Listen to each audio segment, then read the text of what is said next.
My first round for the times that I spent in the cell. The second round for the media and the lies they tell. The third round for the pain that I felt inside. Let's recognize. Hey folks, let's jump right into this. Most of y'all probably know David Wolfe from his role in the sales and marketing of the NutriBullet blender. He's also an entrepreneur and herbalist who specializes in alternative medicinal foods or superfoods.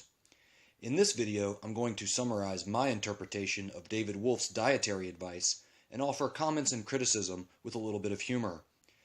I'm not going to repeat the criticisms of David Wolfe on topics like chemtrails, anti-vaccination, and parasite zappers. There's other videos out there if you want to look into that stuff.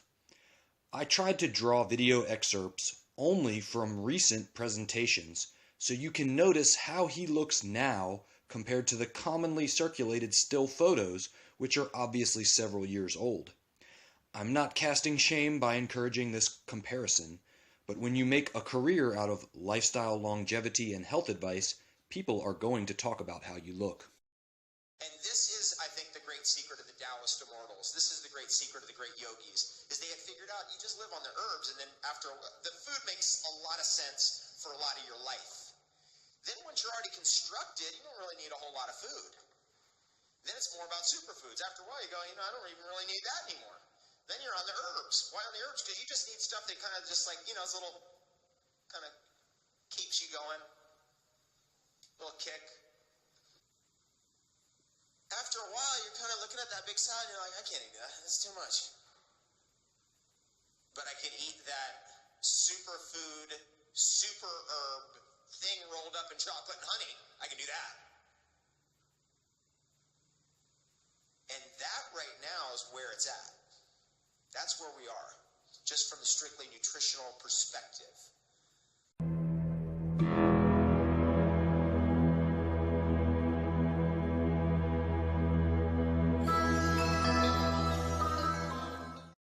Those clips provide a good window into the direction he's taking his brand of nutritional advice.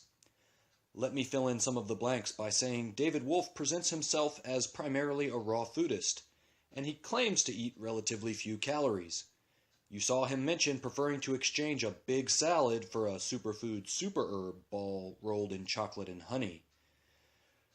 When I say his brand of nutritional advice, I mean that when he speaks at events like these, he is providing a concept for a lifestyle. His nutritional advice is inseparable from his brand because he recommends such a prominent role in your diet of the private label products he sells, such as chocolate, honey, and so-called superfoods. Some may try to explain this by saying he is motivated not by profit, but rather a passion for bringing unusual top-quality medicinal foods and supplements directly to the market to help people regain control of their health. But have you ever seen a supplement company claim to offer anything other than the finest products with the most stringent quality control? Perhaps sadly, this strategy of marketing the health benefits of supplements and herbs, sometimes unverified and often exaggerated, while selling the same products directly to the public, is not even controversial today at the nexus of the medicine, nutrition, diet, health, and supplement markets. David Wolfe essentially operates a looser version of the Dr. Mercola business model, but his credentials are alternative instead of academic. Alternative is one of the keys to the viability of his marketing. People are looking for something different. Let's watch how he reinforces his brand of nutritional advice to that effect. Better living through chemistry failed us. And basically, just so we're all very clear on this, because this is going to be coming more and more to the forefront of our consciousness, science has failed us.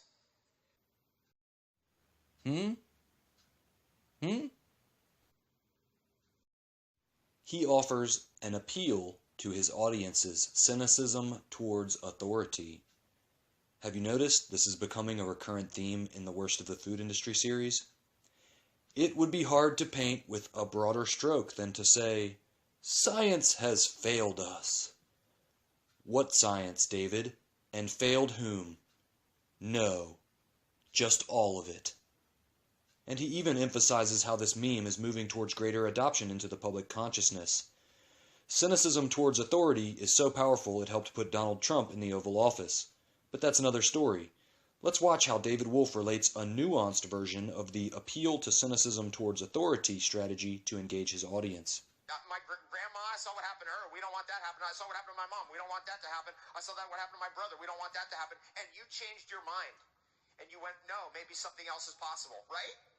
Isn't that what's happening? That's why we're all in this room. So science has failed us, It's important to note that most doctors likely don't recommend a whole foods plant-based diet because they are unaware of the advantages and the potential to avoid predictable negative health outcomes as a result of other dietary patterns. Or worse, doctors don't recommend a whole foods plant-based diet because they don't think you are willing to eat a diet that maintains optimal health. Rather than providing you with the information so that you can make an informed decision, they keep you in the dark about how your food choices can lead to predictable negative health outcomes. This leaves you in a position where you are susceptible to seeking out alternative health solutions and magic bullets. This leads to my primary criticism of David Wolfe. If he were recommending a sensible whole foods plant-based diet centered around starches, beans, fruits, and vegetables, I would not be making this video. I'd even give him a pass if that were the core of his diet recommendation and he still wanted to sell herbal tea and blenders for smoothies. But as far as I'm concerned, he crosses the line into absurdity. This is where the superfoods come in. Can we get enough superfoods from wheat?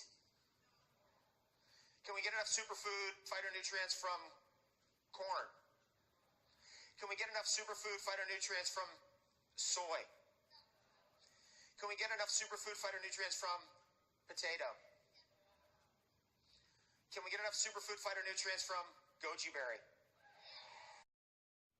That sounds like bullshit. The fuck are you talking about, man?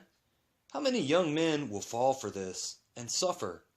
As you're about to see, soybeans are packed with phytonutrients, and whole wheat is loaded with fiber and protein. Rather than promoting the staple foods of a sensible plant-based diet, he's trying to divert you away from nutritional powerhouses like pasta, tortillas, soybeans, and potatoes. I'd argue that convincing you to minimize or eliminate these staple foods from your diet is essential to his business model.